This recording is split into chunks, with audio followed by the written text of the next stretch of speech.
because Satan ufike kubo athi mina ngizonika imali bona bathengisa ivangeli so ukuthi ngemanye amave abo Judas Iscariot ba today they in trouble ndoda lenkinga lesibhekane nayo la emhlabeni uNkulunkulu wabona manje uNkulunkulu ukuze akhuluma nomuntu kubita it is costly, it's a hell of cost.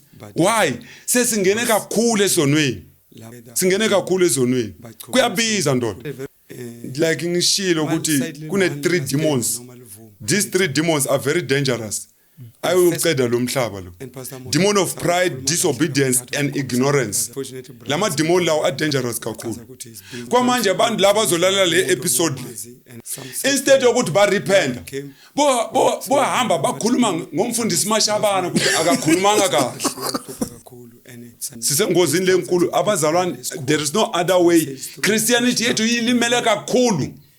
Yilimele. The way ilimele ngakhona kufanele silungisa.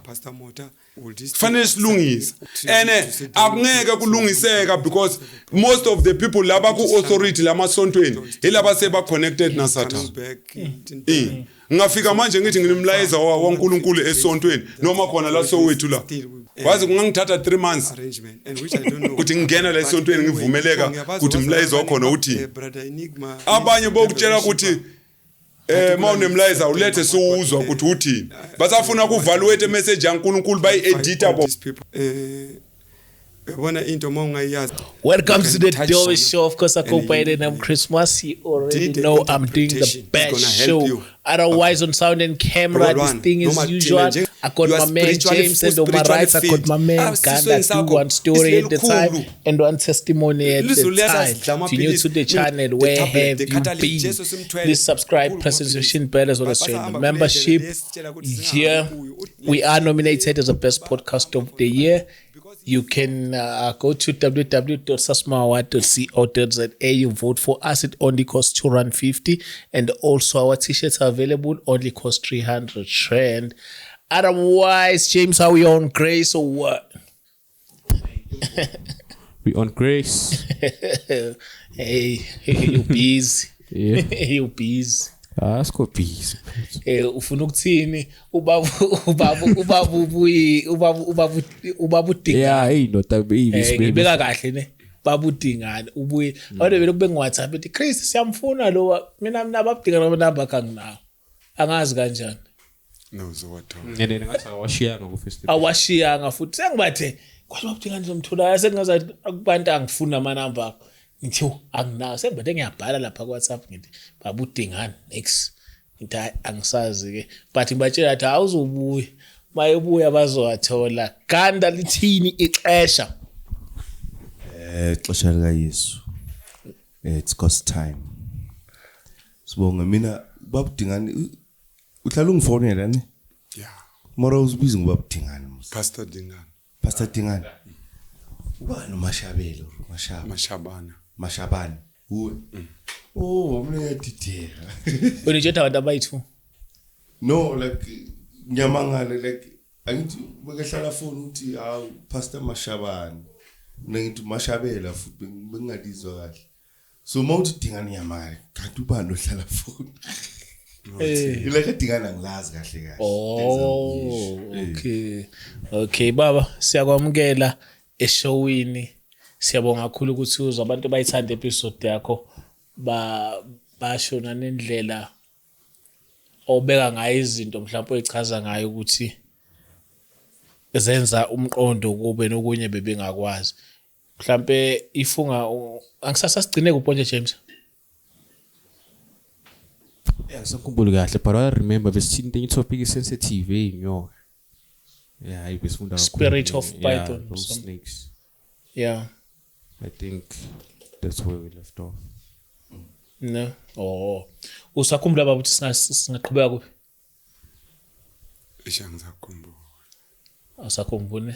Yeah, but manje ngisenezinye futhi. So uzene. Oh, okay. No, ayivele ubingelele kabavukele emakhaya singene kuyo le ozengayo. Ngiyanibingelela emakhaya. Ngikuqala ngibonga Grace Network for having me here.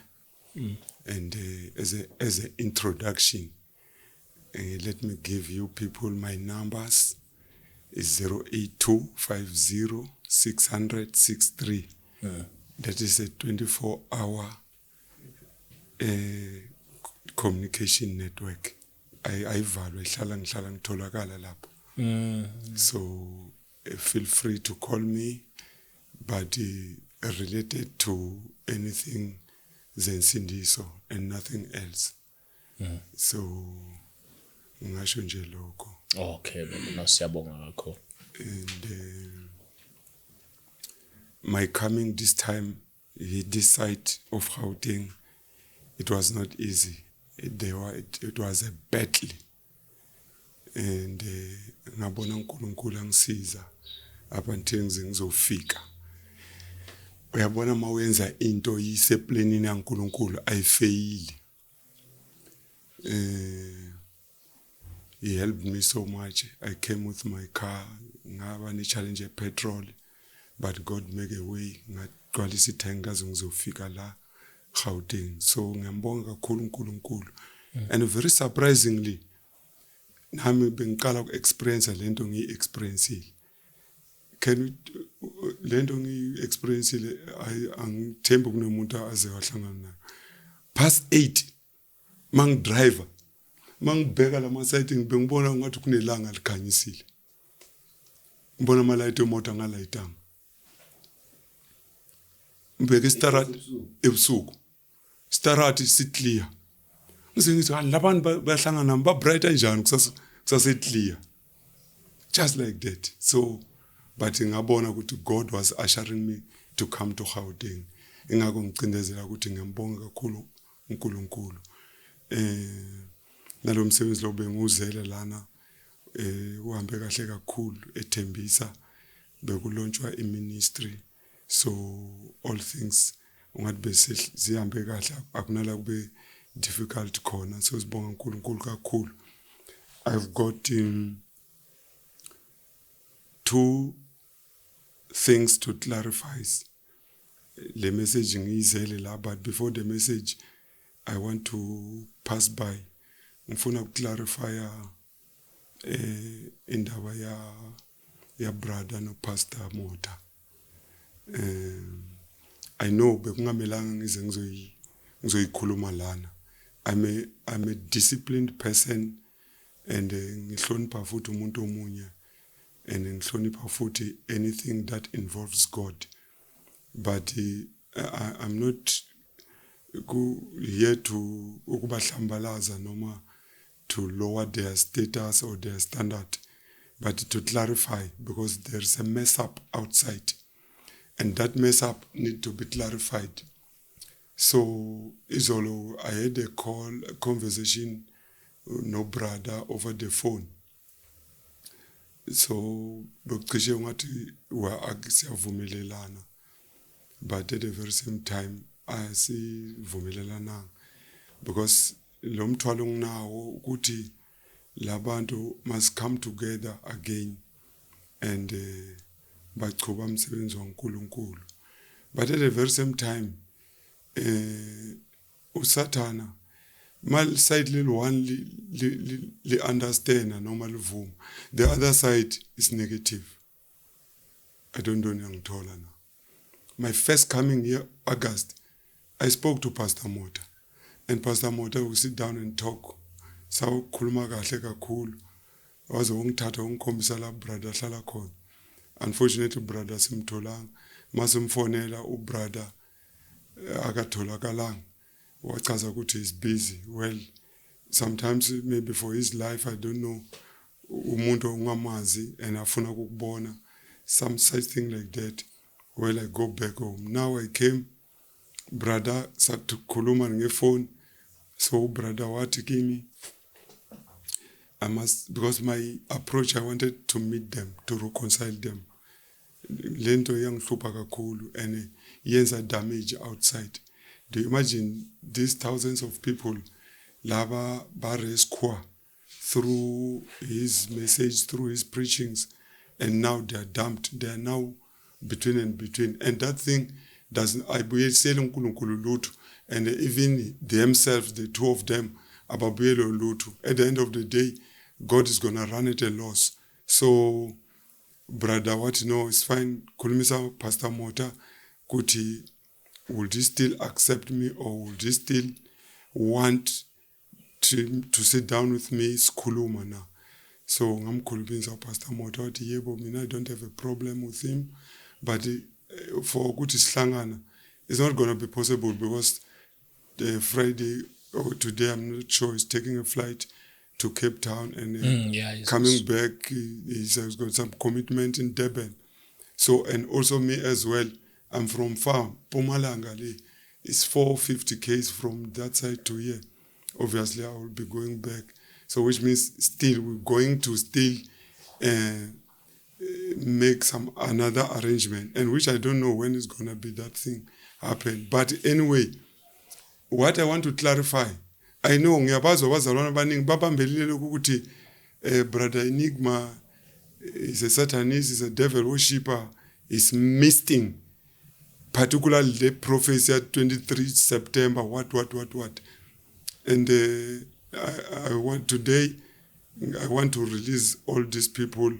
I want to clarify all these people because when into monga years is dangerous kuwe also.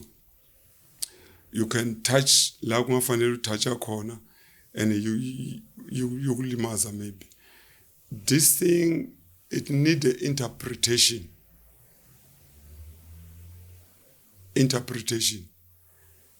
There is a thing called dreams interpretation, and there is a thing called interpretation.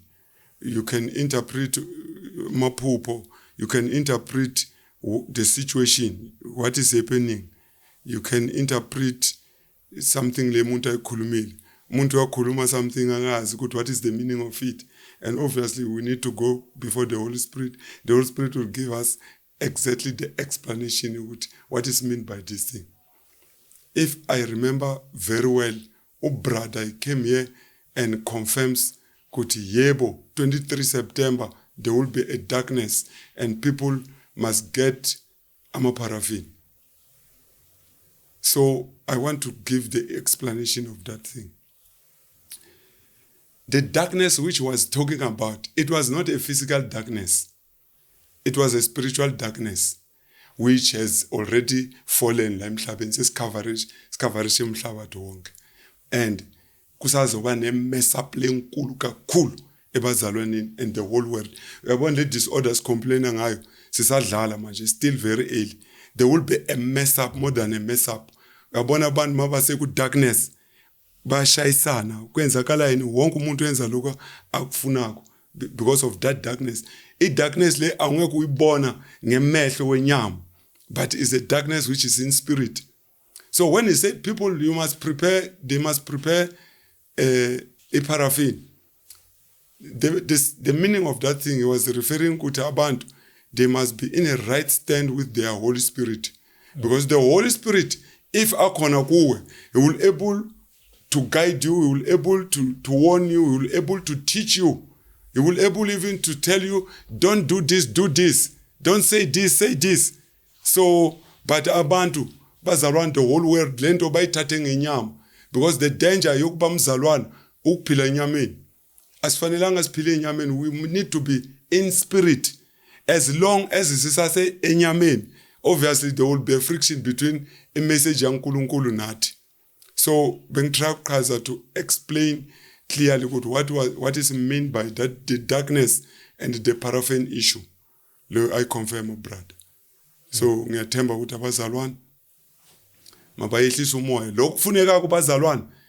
Fanele baya ku fasting bayekela lama balloon nama cheese na all these things basigijimisa lezi nyama bo chicken licken what. It doesn't help to feed a flesh. I want people to clearly get me. It's not gonna help you people to feed yourself.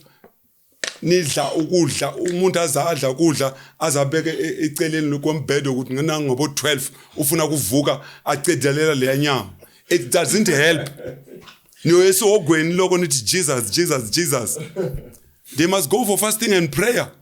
prayer and fasting izo drainer the whole poison leila emzimbeni yabo. So as long as basafuna ukuthatha i-shortcut kwabo lo kuyoba mukusesogweni baloko bathi Jesus mina ngiyanitshela ngithi bulalani inyama nizoba emoyeni nizokwazi ukuzwa indaba zemoya clearly and nizosizakala. But I was just passing my story lezi ngisilethile lana today. Ngifuna ku attacka iside le Sathana asebenzela kakhulu kulo la emhlabeni noma la alimaza abantu abaningi khona. Iside le sibhedlele. I want to actually attack Department of Health and Welfare. Isibhedlele. Namhla ngifuna ukuzibhidlisa. Ngifuna ukuzibhidlisa in this way. Bazalwane uNkulunkulu ukhulume kakhulu ngendaba yokuthi get rid of yourself ningadli amaphilisi, and the thousands of abazalwane they are carrying on badla amaphilisi. I want to tell you today openly, especially abafazi yini nisengozini kakhulu because you are the soft target to the devil.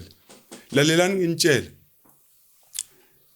amaphilisi is not something that is going to help you ekuguleni kwakho, because thina njengabazalwana noma thina njengabantu abankulunkulu, once you are spiritually filled, mabathi umuntu u-spiritually filled, they are saying la sisweni sakho uneliphilisi lelikhulu kunguJesu Christ.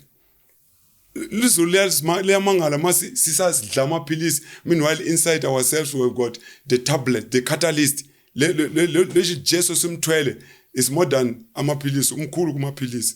But the thousands of people basahamba kule ndlela le soft le Jesu asitshela ukuthi singahambi kuyo, uthi ngenani ngelincinci le ebhudula le highway labantu bahamba khona baningi. So because he is soft and I hope because abazalwana they don't want to pay the price, so they opt to take that road yemaphilisi.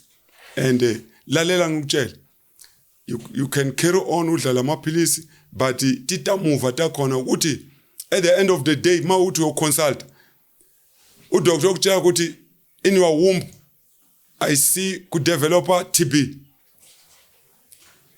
and for that reason you must take out the womb. Thousands of people sasa namhla uba robile uba khiphise ema womb, and that thing is not in God's plan. You take out your womb, and le womb ma we keep ayimukisa sibedle ayimuki abakuniki yona uthi ngcwabela yona ekhaya. Do you know ukuthi kwenzakalani? Mina God took me straight to the devil's laboratory elwandle. Ngifuna ukutshela ukuthi lama womb kwenzakalani ngawo. Iwomb mabayikhiphe emfatini basithatha bayosifaka ema-cool storage. All the hospitals kunema trucks lawa a pick up ahamba collector lama womb ama-cool storage. A collector lama womb amukiswa elwandle laboratory ya Satan. Ma afika le laboratory ya Satan bawa cleaner. There is some giants. Lama giants lawa aya operatwa because Satan has got everything. Unema doctor, unema matrons, unema specialist. Baba operator lama giant. Baba faka lama womb. Bese baba artificial inseminator ngeseed. Se ba conceive. Ma ba conceive a giant demon. And that giant demon, because already when I'm makwa corner, when I'm niggas we womb send ya correspond ne DNA na le giant demon, yo boys unhlasela like her. And you can even because in access through the blood, DNA is corresponding nemnikas wale womb. So that's how it works. Yeah. Akuna muntu lo azodika this secret except the Holy Spirit. How many kilometers from here to the sea, to the Indian Ocean? No more to the Black Sea. Because wonke lamalwandle Satan unema offices work. Ama territories wa Satan allow. It's only the Holy Spirit who can dig deep. Asitshela ukuthi la kwenzakalani. Do you know ukuthi abafazi abaningi now they are crying out about the thing called fibroid.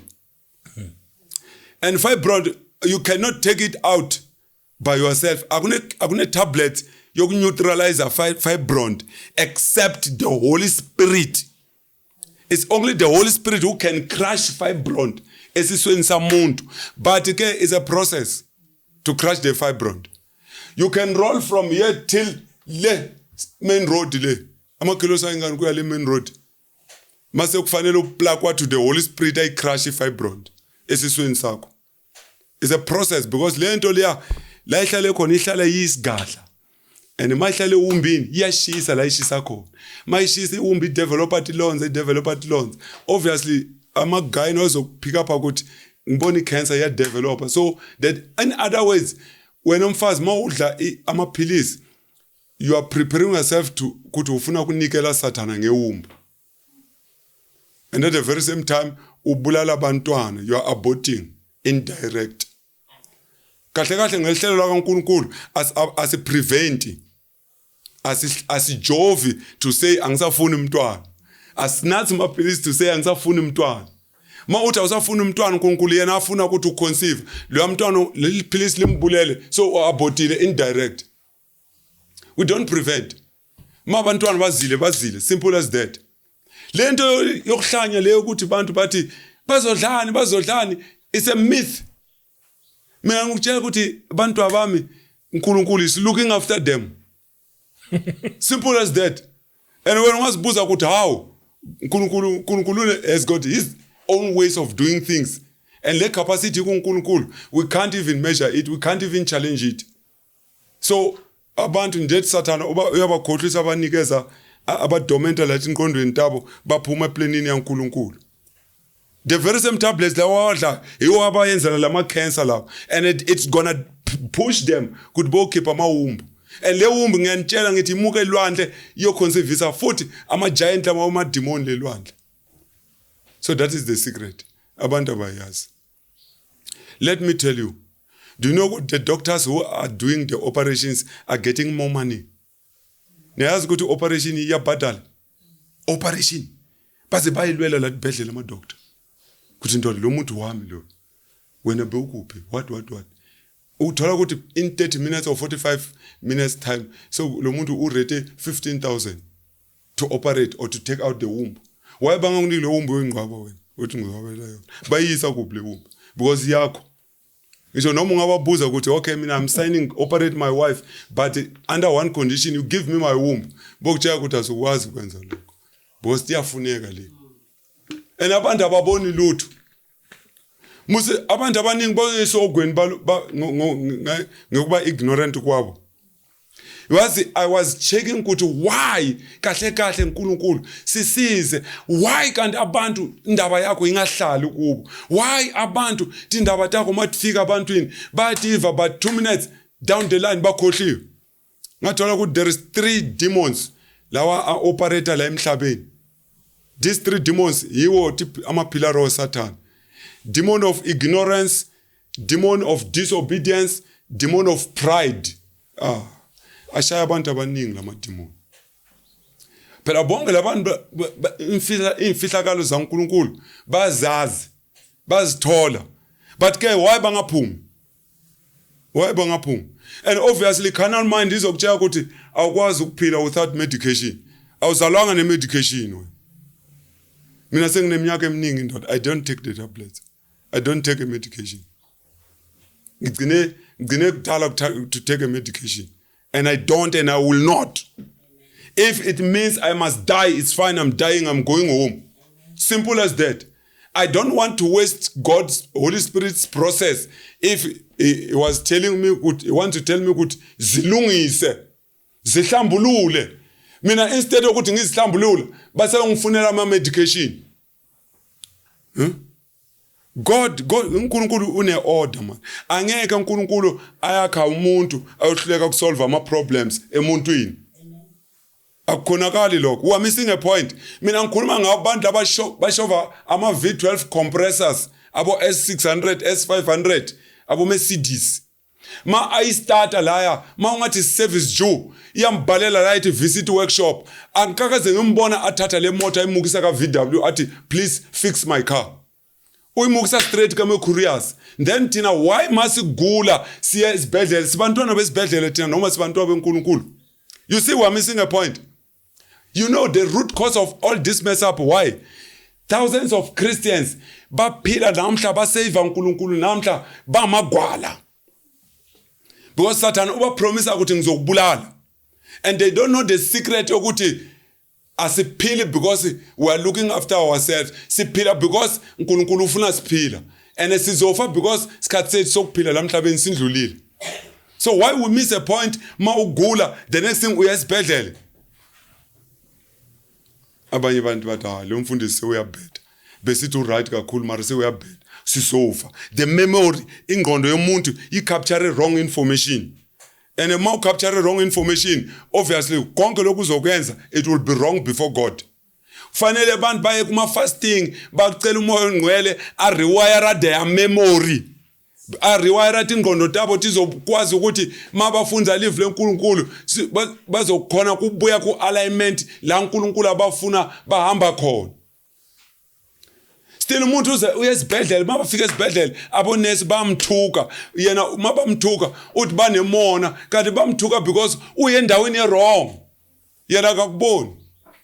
We are not meant kuti thina uma uNkulunkulu asitransforma kuti sibantu abakhe usiphumile kutinto telive. We are not supposed kuti sisadependa kutinto tala living. Kahle kahle thina impilo yasezulwini fanele siyicala siyipractice la emhlabeni. Ingakho Hebrews chapter 12 verse 14 lithi live la uNkulunkulu lwanani ngemandla wonke ukukhetheka because mina uNkulunkulu nginibizile ngikhethekile. What does it mean? Kufanele there must be a difference. Ukugqoka kwakho nokuwoka kwakho nokukhuluma kwakho there must be a difference ukuthi lo muntu akhulumako akusumuntu welive lo muntu akhulumako ungathi uneNkulunkulu phakathi. Noma udrive estradini thina abantu iorder kaNkulunkulu namhla abazalwaneni yilahlekile because abazalwana bafuna into telive than uNkulunkulu. Driver njani umzalwana udrive ngeorder. The Holy Spirit will guide you. Uyazi mina usakhuluma ngendaba yokudriver mina umuntu noma angafika esisekelini angobstructor angimshayeli uta akangivumeleli umoya ongcwele to do that uyoconfuse lo muntu lo. I fix the situation. It's either I break ngimyekela ayenza lokho akwenzako. What if ngimshayele uta the next thing ajikisa le moto azongishayisa? It's not uyabona ukuthi ngimnika maybe yena ucalculate ukuthi ufuna kundlula noma isine hurry. I don't know. I don't even root for person. Any situation, man, what it was leading for a collision, I fix the situation. As long as mina the Holy Spirit ashangikumbuzile ukuthi uyambona lo muntu, it means I need to break man what ngiya break so situation iba right. Sibantu abankulunkulu, there must be a different kwithi. Manje lento leyo ukuthi abazalwana abafuna ukuthi kahle kahle indaba yami nebazalwana silwela indaba yokuthi abafuna ukufasta. And for that reason Satana uza nemaphilisi athi hayi akufuneki noma ungafastanga take the medication uzophila. While the medication ingakuphilisi namhla kuba ku case close but then not tomorrow you have to take the medication. Also nini you have to take the medication. The whole of your life you need to rely to the medication. Until when? From there, the more you take the medication, is the more uselainini in spirit. You are planning to take out your womb. Akuna muntu azothatha medication at the end of the day kungamlideli to take out the womb. Never. Boy keep abong. Because lama pills awanye wawo our crasheki. It cannot be digested. Our digestic. Atina le phakathi ngathi umdoko and ayashisa. There was one lady I prayed for her to deliver her kuti my puma fibroid. Ndoda lento leya yibhlungu liya mase icrasheka. Umuntu wazi ukuthi umuntu uyarolla la phansi mase azwi pain. A roller phansi akhala umuntu. Ukuthi lento icrasheka it's not an instant thing. It's not akusinto yokuthatha ilanga lento. It's a process yokuthatha even 3 days to a week. Isalokhu ifanele iphuma. So abantu mabayazi clearly good nkulunkulu, it's not in God's will and it's not in God's plan about their life to take the medication. Most all konke lokugula lokho, it means ma wena sewuthatha medication uthi medication is more stronger than Jesus. That's what it means. Abantu kusho ukuthi bathi medication inemandla kudlula Jesu. And the word of God, book of John chapter 1 verse 1, it says in the beginning there was word, and word was with God, and God was the word. Perama, when we talk about Jesus, we're talking about the word. So it means, Jesus Christ ube khona before the medication. And a message is sibantu abankulunkulu sina Jesu. It means medication incane like it. Mina ngisabi lutho. We can demonstrate. Start doctor, athatha injection, ajova umuntu lo positive. Ayithatha ajova mina la. Wazi kwenzakalani? Laki mukto ngene ingati. The demon HIV AIDS yosala phandle. Simple as that. But abantu namhla bakufia enye lengayazeki ukuthi ichamuka kuphi. Abantu bayasaba noma ngabatshela ubatshela imfihlakalo batshela ukuthi hey lento yokumukisa la kule God abantu babambelele kakhulu emaphilisini. From today ngeeja everybody ukuthi ispace samaphilisi hambo se replace nge-fasting and prayer. Ungawayekela ukuphela. Yekela amaphilisi ungena ku fasting and prayer. And if it means you are dying, uzoba ufe kahle, uzoba ufe njengo Jesu. Angithi Jesu ma afa uthi baba baqolela bakwazi lokhu bakwenzayo bese ashona. Manje wayisaba kufa brother Chris because obviously we're going to die. Lapha there is no other way. Siyafuna we're going to die. Like that thing asingeke si change. Iseplanini la kuNkulunkulu. Manje uSathane uroba abantu because ufika kubo athi uzawufa. Akakutshela ukuthi vele ukufa se must ku. Akwenzisa amaphutha before uNkulunkulu. Uyofa se uku-era naNkulunkulu. Thina siprepare ama casket of 195,000. Sithi the burial was so dignified and so on. Ma lo muntu yesogwe. Because you miss a point. Hamba ma ungangithembi hamba uye ambulance. Ufika uyihlola uyirounder. Uzothola inyoka zethu zibhekane so. And lesa zeinyoka ziyaphila. Mara with canal eyes uzobona ngathi bafakile nje. Ebusuku zifuna ingadi. Dot lama demon agcwele isibhedlela is too much. Isibhedlela is too much and ayasebenza. Isibhedlela isathana simsebenzela kakhulu. So angifuni ukuthi at the end of the day ngiba neqala because indaba kaNkulunkulu mawuhlala nayo akusiyami ya wonke umuntu lo azoyithola makayithola, simple as that. And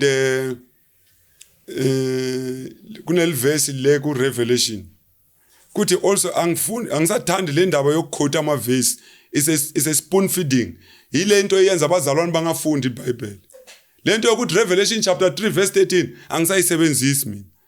Hamba uyifuna le verse ku Revelation yithi umuntu ufuna ku spoon feedwa since watalwa esimoyeni ndoda.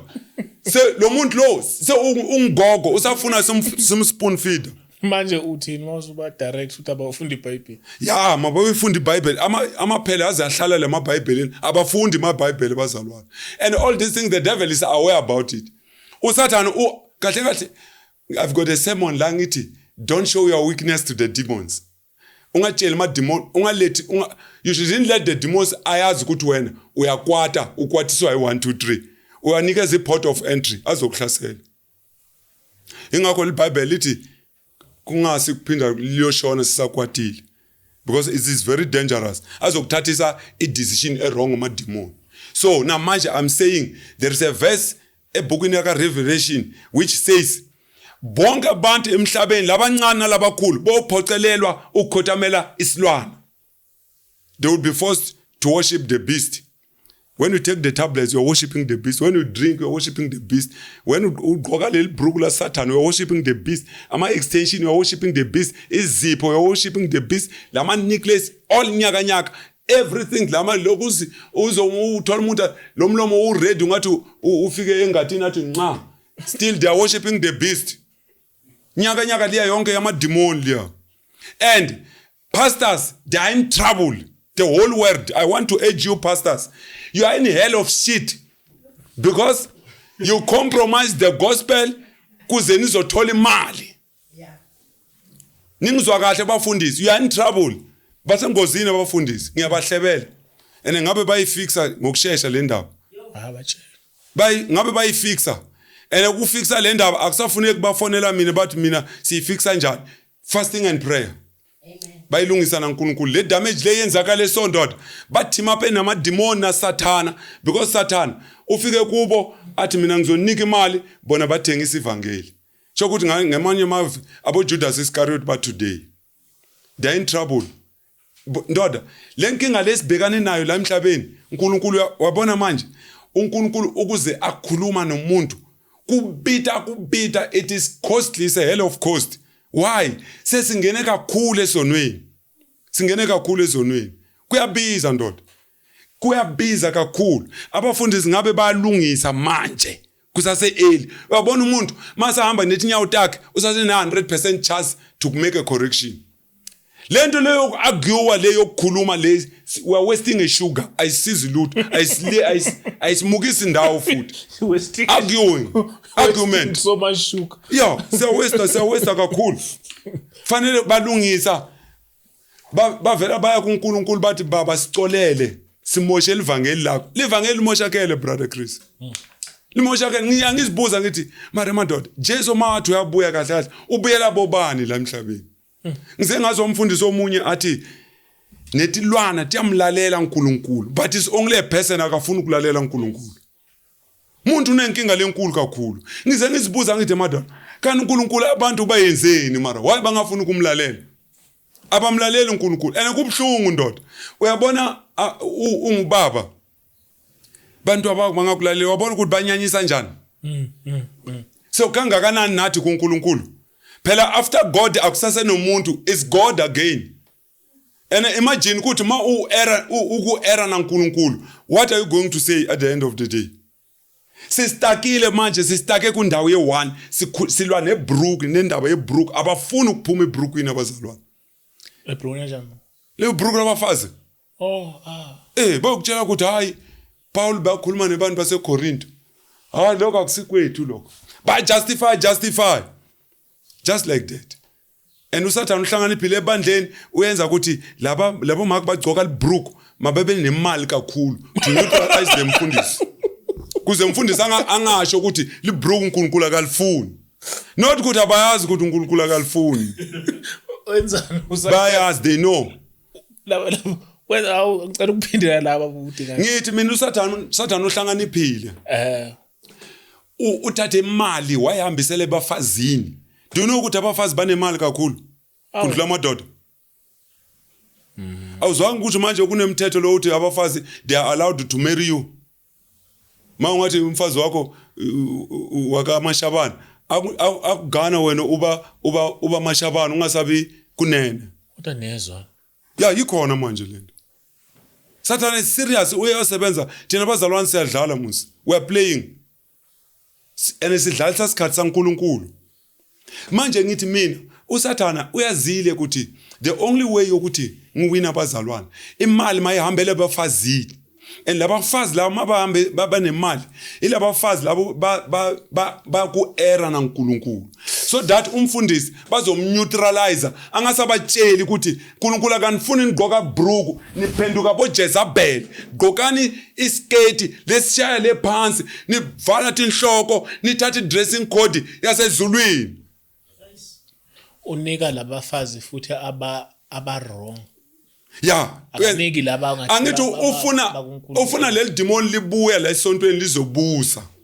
Lizocontrol umfundisi. And mabafuna ukushesha bakuceda umfundisi bokudonsela idouble cab. Kanjani? Bakuthengela imoto. lokho Almera lokubathi mfundisi you don't deserve Almera wena asambe ukufakela ama rock V6 uyiva igijima la highway la V6 uvela uthi bro alinenkinga kanti kungula kalifuna. That's how it works the devil. Lokishile V6. Baba. Bom. Uyabona mina into engihlupha kakhulu. Like ngishilo ukuthi kune 3 demons. These 3 demons are very dangerous. Ayuqeda lo mhlaba lo. Demon of pride, disobedience and ignorance. Lama demon lawo are dangerous kakhulu. Kwamanje abantu laba bazolalela le episode le.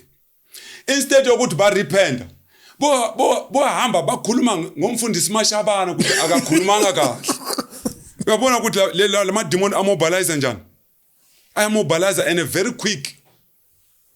Phela uNkulunkulu ma a challenge abantu akhuluma aba challenge ufuna ba repent ngithi.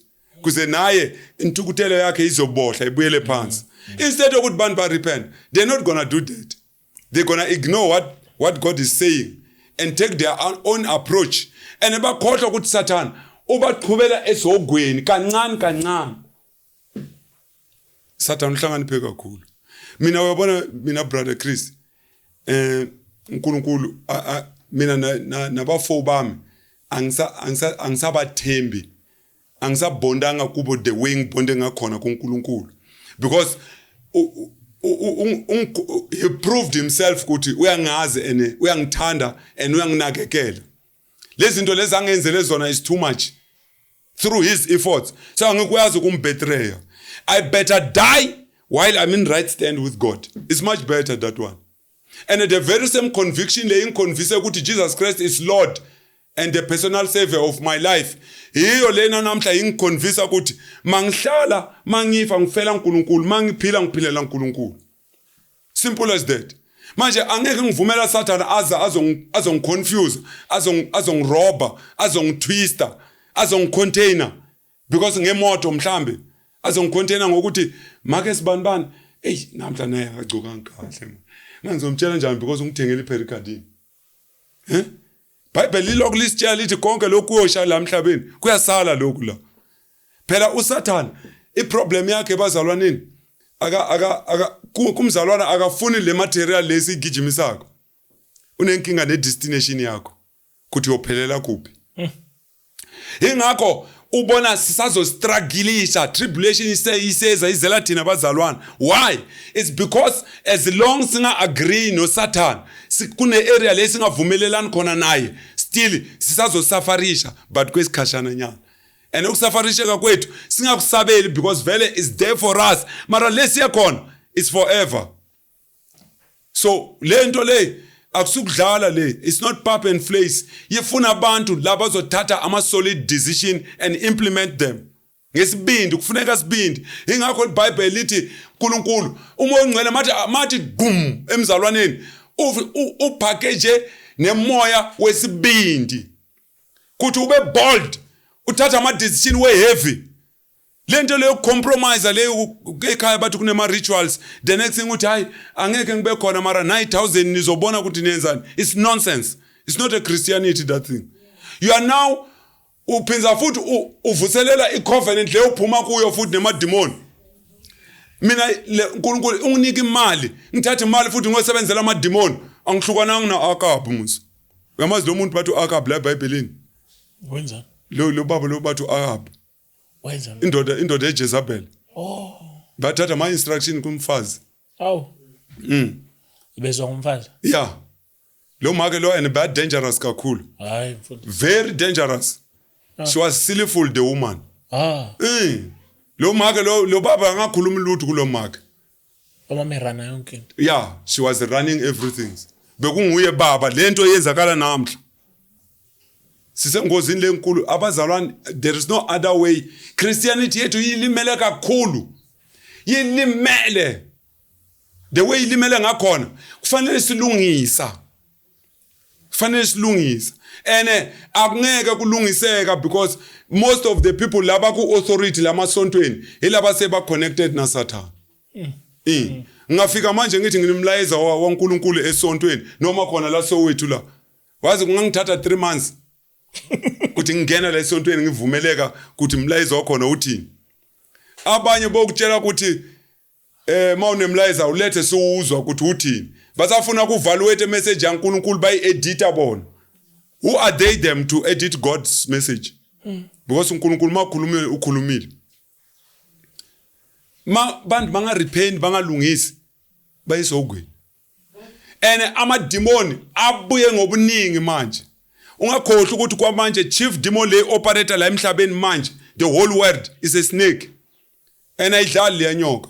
Awungeke uyidevelopa phandle kokulalela umoya oyingcwele. Ingakho most of the verses le ku Revelation astressa ukuthi laba nabanetindlela mabalalele lokho umoya usitshela athi amasonto. And once the Holy Spirit brings the secret abantu bangalaleli lenyoka ibuya kubo. Ibuya ngemandla lamakhulu kakhulu. Dangerous kakhulu leyanyoka. Awungeke uyitwist, awungeke uyiroba phandle kokudependa kumoya oyingcwele. So abazalwane fanele babuyela kuNkulunkulu ngefasting bacela uNkulunkulu ukuthi uNkulunkulu si adjust sibuyisele ku alignment la sifuneka khona. Konke lokho usukenza ukudlala kusonto lokho akujabulisa uNkulunkulu. Never. Uzobona njengoba abafazi ubona bame ngeenyawo so abasafuna ukugqoka 3 years to come. Mawubona umfazi kufanele ukugijima ubaleka. There is no other way. Never. Bengibheka ivideo angithi mawulayita ama data ezinye izinto ziyangena nje. Kunendawo bathi kuse Miami. Miami. eMiami. Yeah, noma hiyo ngiyabona eMiami the patient. Akunemfazi logqoka skate le. Bahamba naked labantu. Lela demo lela libusa le kancane is coming lizozofika nala eSouth Africa. Khamba kancane. Labo basagqoka la South Africa. Siyakhala ngithi sithi abagqoki basagqoka. Miami baba. Kwenzani kanti eMiami? Abagqoki. Even. Abagqoki bona bafuna amadoda awasomi bona bafuna amadoda. Even. Yeah, le demon lifuna lokho. Angithi Satan, the whole idea of Satan, he want us to help him to fight against God. Sizokwazi ukuyesogweni naye. Ukudingane ngicela siphinde sibuye siqhubeke futhi kuyo ku part bani James? Part 3 ne? Okay. Ngicela siphinde angazi ngicela uhighlight abantu emakhaya ukuthi masibuya siqhubeka kuphi. Then bese uyivala futhi ngendlela ofuna ukuyivala ngayo. Yeah, no mina highlighting people highlighta nje ukuthi ukubuya kwami mangizobuya I don't know ukuthi ngizobuya uNkulunkulu seatheni kimi because angizenzeli God just give mina I'm just a fax machine. I'm a receiving machine to God. I receive and I fax to God.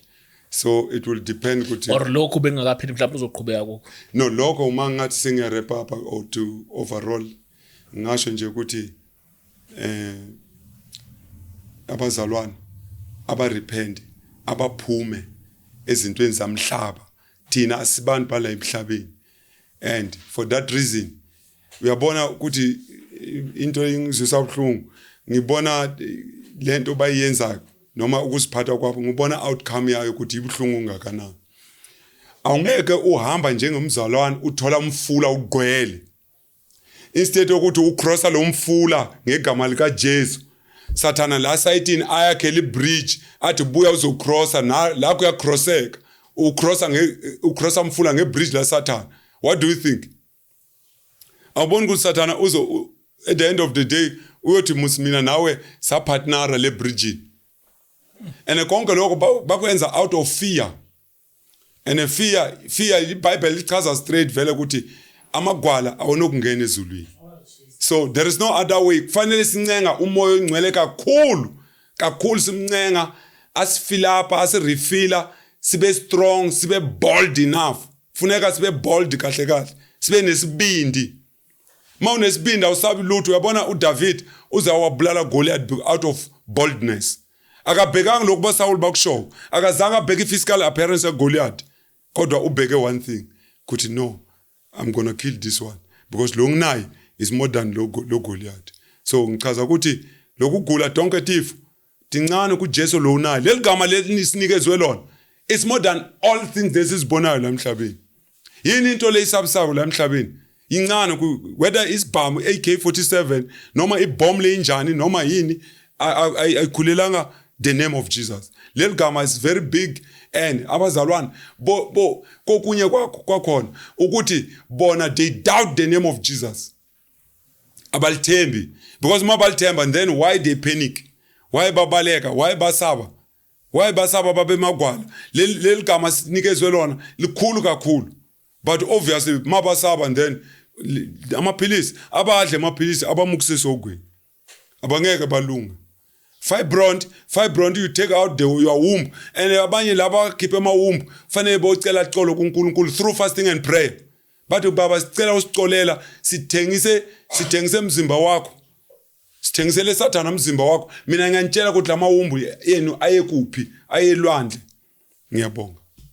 God bless. Yeah, James, we out.